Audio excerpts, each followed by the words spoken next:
उपमहापौर राजेश काळे अखेर पोलिसांच्या जाळ्यात। टेंभुर्णीत पोलिसांनी पाठलाग करून घेतलं ताब्यात। त्यांना सदर बाजार पोलीस ठाण्यात आणण्यात आले। सोलापूरचे उपमहापौर राजेश काळे यांना अखेर गुन्हे शाखेच्या पोलिसांनी टेंभुर्णी येथे पाठलाग करून ताब्यात घेतले आहे। काळे हे पुण्याच्या दिशेने निघाले होते।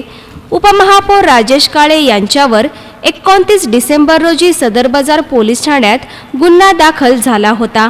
महापालिका उपायुक्त धनराज पांडे यांनी फिर्याद दाखल केली होती। अर्वाच्य भाषेत शिवीगाळ करून धमकी देण्यासह खंडणी मागितल्या कारणावरून उपमहापौर राजेश काळे यांच्या विरोधात गुन्हा दाखल करण्यात आला होता।